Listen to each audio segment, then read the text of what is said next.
Bonsoir à tous, bienvenue sur D8 dans Voyage au bout de la nuit, votre rendez-vous avec la littérature française ou étrangère. Et ce soir, je suis ravie de vous retrouver car nous allons commencer ensemble la lecture d'un roman intitulé Histoire de ma vie et dont l'auteur est Casanova. Alors quelques mots sur l'auteur et le roman avant de commencer la lecture.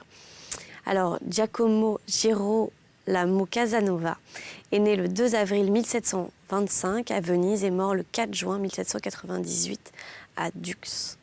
C'est un aventurier vénitien qui est tour à tour violoniste, écrivain, magicien, espion, diplomate, bibliothécaire, mais il revendique toujours, surtout, sa qualité de Vénitien. Il utilise donc pour ses romans notamment de nombreux pseudonymes et le plus fréquent étant le Chevalier de Saint-Gall, qu'il utilisera pour publier en français ses romans qu'il publiera sous le nom de Jacques Casanova de Saint-Gall. Alors Casanova laisse une œuvre littéraire abondante, notamment ses mémoires que nous allons commencer ensemble sous le titre Histoire de ma vie. Il est surtout connu, et c'est comme ça que sûrement vous le connaissez, c'est en tant qu'aventurier et surtout comme synonyme de séduction. Il savait user de bien des charmes pour séduire les femmes et c'est tel quel qu'on le connaît. Il est souvent associé d'ailleurs à Don Juan, même si comme séducteur, même si sa vie ne procédait pas exactement de la même philosophie, car lui n'était pas un collectionneur. C'est un personnage historique et non de légende, jouisseur et exubérant. Et il vécut en homme libre de pensée et d'action, des premiers succès de sa jeunesse à sa longue déchéance. Voilà, donc dans Histoire de ma vie, alors en fait, Histoire de ma vie, c'est le titre initial, c'était les mémoires donc, de Jacques Casanova de Saint-Gall. Donc c'est l'ancienne édition des mémoires de Casanova en français qui ont été écrites entre 1789 et 1798 et qui ont été publiées à titre posthume autour de 1825 en version censurée. Et puis en 1834, l'ouvrage a été mis à l'index des livres interdits avec toutes les œuvres de Casanova. Et enfin, une nouvelle édition, conforme au manuscrit original, a finalement remplacé sous son titre original, remplacé sous son titre original, Histoire de ma vie, et donc que nous allons lire ce soir. Voilà, donc avant de commencer la lecture de la vie de Casanova, je voudrais vous inviter à réagir sur les réseaux sociaux avec le hashtag VBN. N'oubliez pas donc, que vous pouvez utiliser ce hashtag pour interagir avec nous et pour utiliser les réseaux sociaux pour nous, par exemple, nous suggérer des livres que vous aimeriez qu'on lise dans cette émission ou en tout cas pour nous faire vos commentaires. Voilà, donc je commence la lecture et je vous souhaite une très très bonne soirée.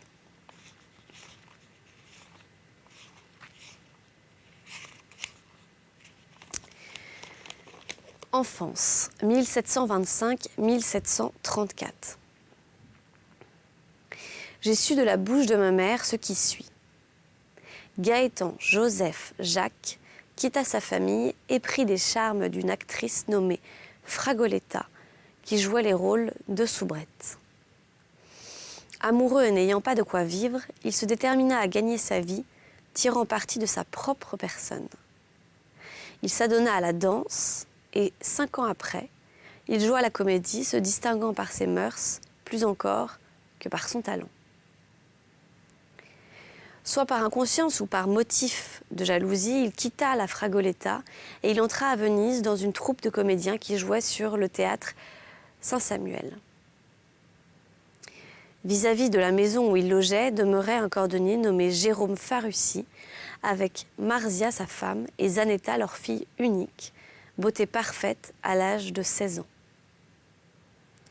Le jeune comédien devint amoureux de cette fille, sut la rendre sensible et la disposer à se laisser enlever. Étant comédien, il ne pouvait pas espérer de l'obtenir du consentement de Marzia, sa mère, et encore moins de Jérôme, son père, auquel un comédien paraissait un personnage abominable. Les jeunes amants, pourvus de leur certificat nécessaires et accompagnés de 2 témoins, allèrent se présenter au patriarche de Venise qui les unit en mariage. Marzia, la mère de la fille, fit les hauts cris et le père mourut de chagrin. Je suis née de ce mariage au bout de 9 mois. le 2 du mois d'avril de l'an 1725. L'année suivante, ma mère me laissa entre les mains de la sienne, qui lui avait pardonné d'abord qu'elle sut que mon père lui avait promis de ne jamais la forcer à monter sur le théâtre. C'est une promesse que tous les comédiens font aux filles des bourgeois qu'ils épousent et qu'ils ne tiennent jamais parce qu'elles ne se soucient pas de les sommer de leurs paroles. Ma mère, d'ailleurs, fut fort heureuse d'avoir appris à jouer la comédie, car étant restée veuve 9 ans après avec 6 enfants, elle n'aurait pas eu les moyens de les élever. J'avais donc 1 an quand mon père me laissa à Venise pour aller jouer la comédie à Londres. Ce fut dans cette grande ville que ma mère monta sur le théâtre pour la première fois. Et ce fut là qu'elle accoucha l'année 1727 de mon frère François, célèbre peintre de bataille qui vit à Vincennes depuis l'an 1783, y exerçant son métier. Ma mère retourna à Venise avec son mari vers la fin de l'an 1728. Et puisqu'elle était devenue comédienne, elle poursuivit à lettres. L'an 1730, elle accoucha de mon frère Jean, qui mourut à Dresde vers la fin de l'an 1795, au service de l'électeur en qualité de directeur de l'Académie de peinture. Dans les 3 années suivantes, elle accoucha de 2 filles, dont l'une mourut en bas âge et l'autre fut mariée à Dresde, où dans cette année, en 1798, elle vit encore. J'eus un autre frère né posthume qui se fit prêtre et mourut à Rome il y a 15 ans. Venons actuellement au commencement de mon existence en qualité d'être pensant. Au commencement d'août de l'année 1733, l'organe de ma mémoire se développa. J'avais donc 8 ans et 4 mois. Je ne me souviens de rien qui puisse m'être arrivé avant cette époque. Voici le fait. J'étais debout au coin d'une chambre, courbée vers le mur, se tenant ma tête et tenant les yeux fixés sur le sang qui ruisselait par terre, sortant copieusement de mon nez. Marzia, ma grand-mère, dont j'étais le bien-aimé, vint à moi, me lava le visage avec de l'eau fraîche et à l'insu de toute la maison me fit monter avec elle dans une gondole et me mena à Muran. C'est une île très peuplée, distante de Venise d'une demi-heure. Descendant de gondole, nous entrons dans un taudis où nous trouvons une vieille femme assise sur un grabat, tenant entre ses bras un chat noir et en ayant 5 ou 6 autres autour d'elle. C'était une sorcière. Les 2 vieilles femmes tinrent entre elles un long discours dont j'ai dû être le sujet. À la fin de leur dialogue en langue fourlane, la sorcière, après avoir reçu de ma grand-mère un ducat d'argent, ouvrit une caisse, me prit entre ses bras, m'y mit dedans et m'y enferma, me disant de n'avoir pas peur.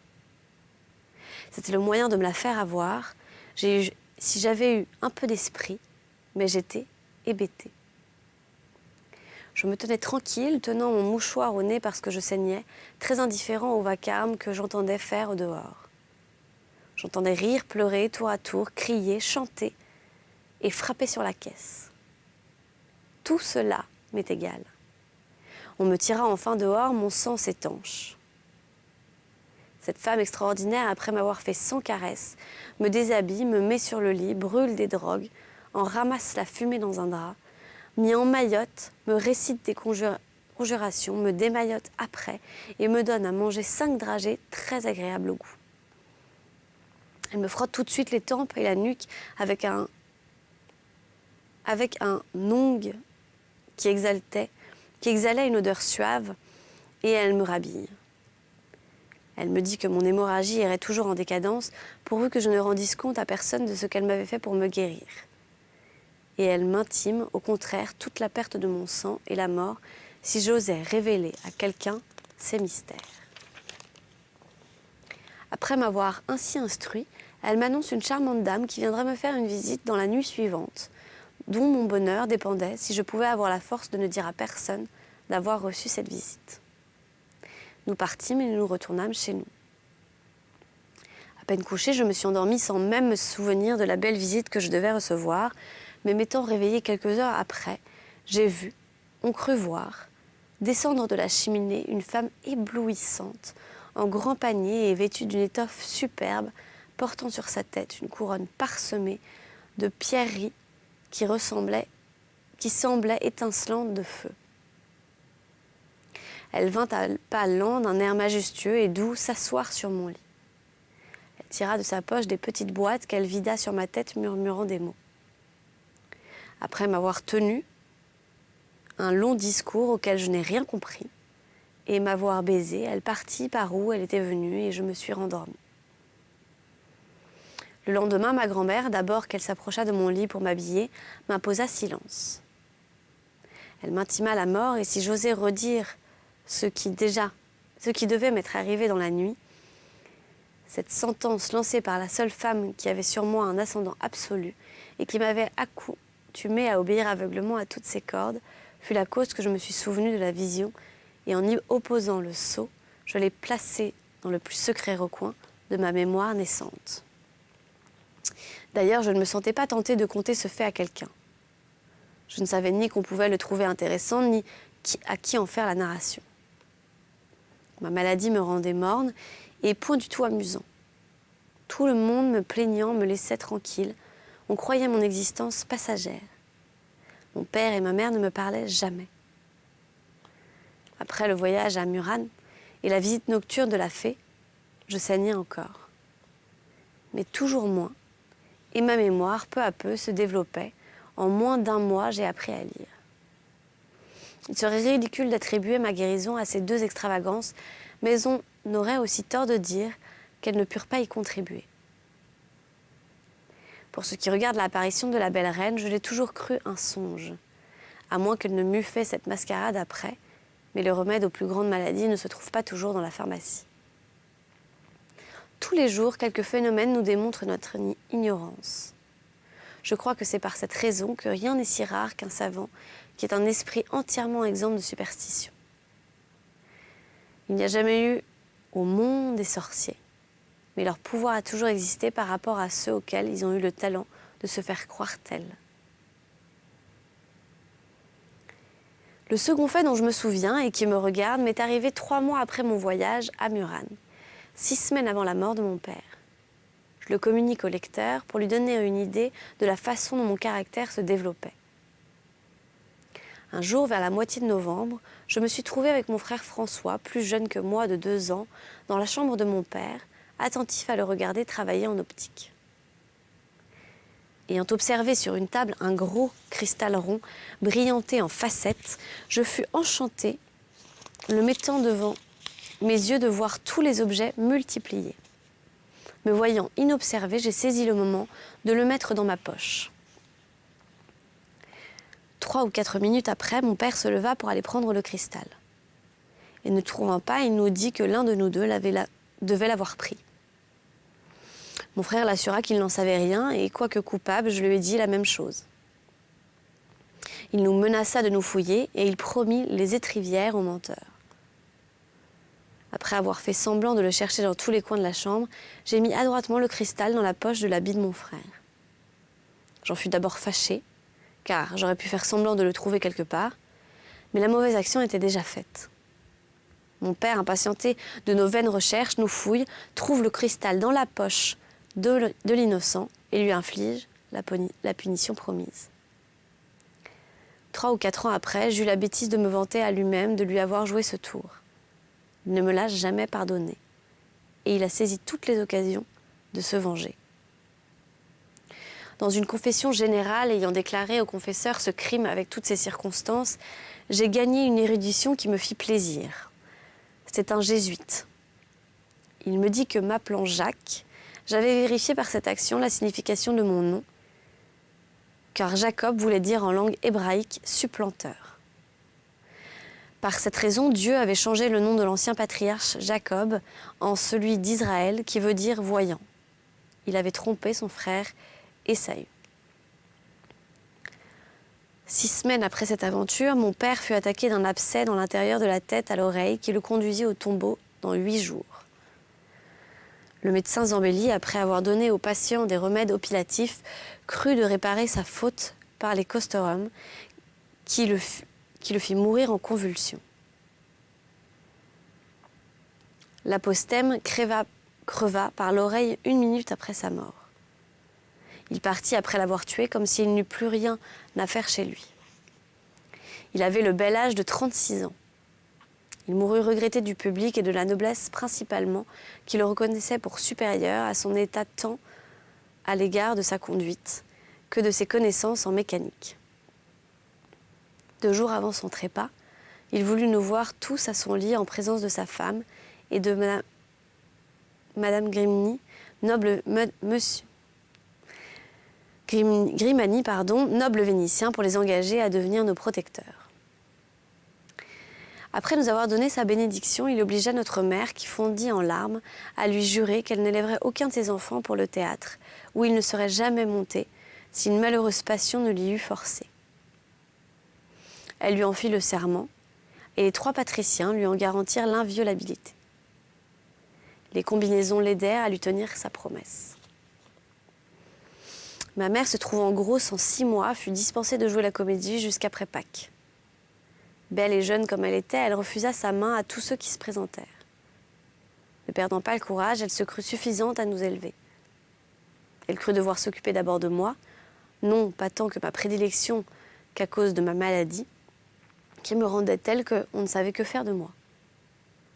J'étais très faible, sans appétit, incapable de m'appliquer à rien, ayant l'air insensé. Les physiciens disputaient entre eux sur la cause de mon mal.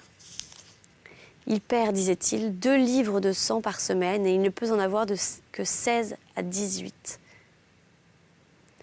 D'où peut-on dériver une sanguification si abondante? L'un disait que tout mon cycle devenait sang, un autre soutenait que l'air que je respirais devait à chaque respiration en augmenter une portion dans mes poumons, et que c'était par cette raison que je tenais la bouche toujours ouverte.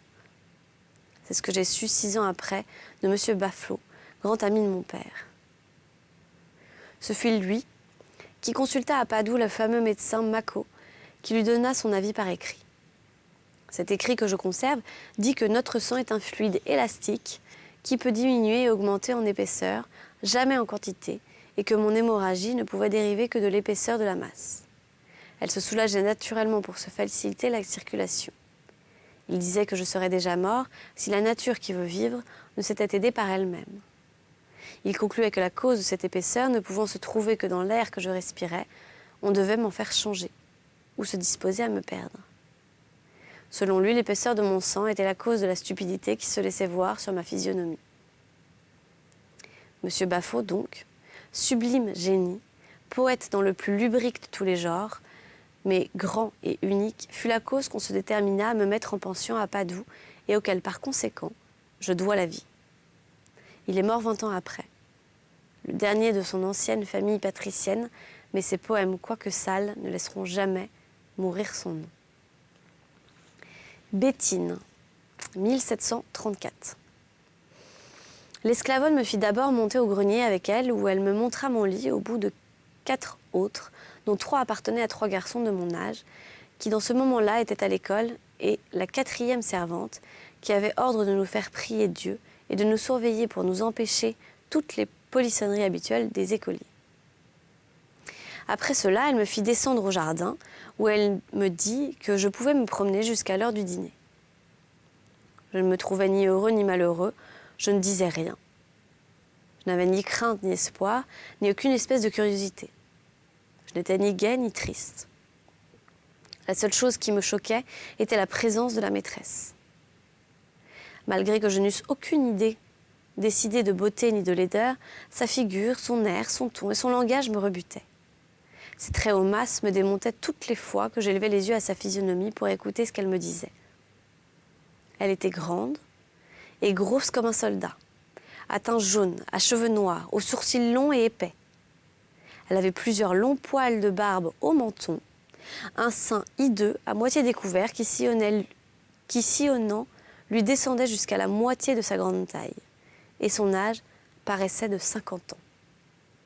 La servante était une paysanne qui faisait tout.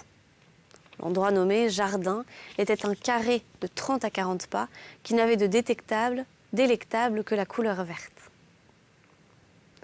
Vers midi, j'ai vu venir à moi 3 enfants qui, comme si nous avions été vieille connaissance, me dire beaucoup de choses me supposant des prénotions que je n'avais pas. Je ne leur répondais rien, mais cela ne les déconcertait pas. Ils m'obligèrent à partager leur innocent plaisir.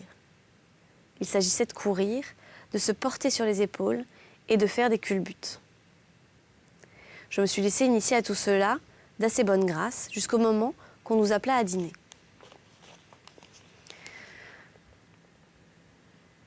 Je m'assieds à table et voyant devant moi une cuillère de bois, je la rejette, demandant mon couvert d'argent que je chérissais en qualité de présent de ma bonne grand-mère. La servante me dit que la maîtresse, voulant l'égalité, je vais me confronter à l'usage. Cela m'a déplu, mais je m'y suis soumis. Ayant appris que tout devait être égal, j'ai mangé comme les autres la soupe dans le plat, sans me plaindre de la vitesse avec laquelle mes camarades mangeaient, fort étonnée qu'elle fût permise. Après la fort mauvaise soupe, on nous donna une petite portion de morue sèche, puis une pomme, et le dîner finit là. Nous étions en carême, nous n'avions ni verre ni gobelet, nous bûmes tous dans le même bocal de terre d'une infâme boisson nommée Graspia. C'était de l'eau dans laquelle on avait fait bouillir des grappes dépouillées de raisin dans les jours suivants. Je n'ai bu que de l'eau simple. Cette table m'a surpris parce que je ne savais pas s'il m'était permis de la trouver mauvaise. Après dîner, la servante me conduisit à l'école chez un jeune prêtre appelé le docteur Gauzy. L'esclavonne avait fait un accord de lui payer 40 sous par mois. C'est la 11e partie d'un sequin. Il s'agissait de commencer par m'apprendre à écrire. Par cette raison, on m'a mis avec les enfants de 5 ans, qui d'abord se moquèrent de moi. Le souper fut comme de raison plus mauvais que le dîner. J'étais étonnée qu'il ne me fût pas permis de m'en plaindre. On m'a couchée dans un lit où les 3 insectes assez connus ne me laissèrent pas fermer les yeux. Outre cela, des rats qui couraient par tout le grenier et qui sautaient sur mon lit me faisaient une peur qui me glaçait le sang. Voilà par où j'ai commencé à devenir sensible au malheur, apprenant à le souffrir en patience. Les insectes cependant qui me dévoraient diminuaient la frayeur que les rats me causaient, et cette même frayeur à son tour me rendait moins sensible aux morsures. Mon âme profitait du combat de mes mots. La servante fut toujours sourde à mes cris. À la première clarté du jour où je suis sortie de ce nid de vermine, après m'être un peu plaint de toutes les peines que j'avais endurées, je lui demandai une chemise, les taches de punaise rendant celle que j'avais sur mon corps hideuse. Elle me répondit qu'on n'en changeait que le dimanche et elle rit quand je l'ai menacée de me plaindre à la maîtresse. J'ai pleuré de chagrin pour la première fois et de colère entendant mes camarades qui me bafouaient. Ils étaient à ma même condition, ils y étaient accoutumés, c'est tout dire.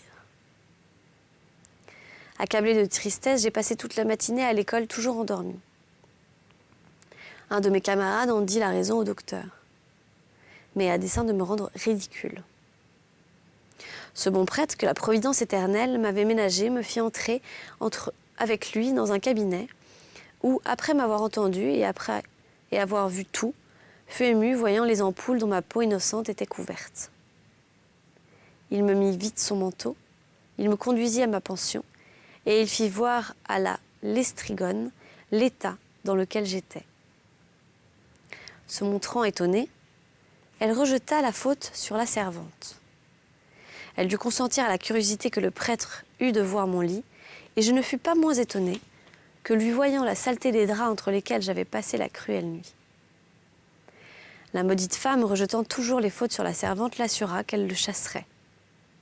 Mais la servante, rentrant dans le moment et ne pouvant pas souffrir la réprimande, lui dit en face que la faute était d'elle, découvrant les lits de mes 3 camarades, dont la malpropreté était égale à celle du mien. Et voilà, c'est ainsi que s'achève pour ce soir notre lecture ensemble. J'espère que vous avez passé un bon moment et que vous avez envie de connaître la suite des aventures de Casanova, de l'histoire de sa vie. Je vous dis à très bientôt et je vous souhaite une très bonne fin de soirée.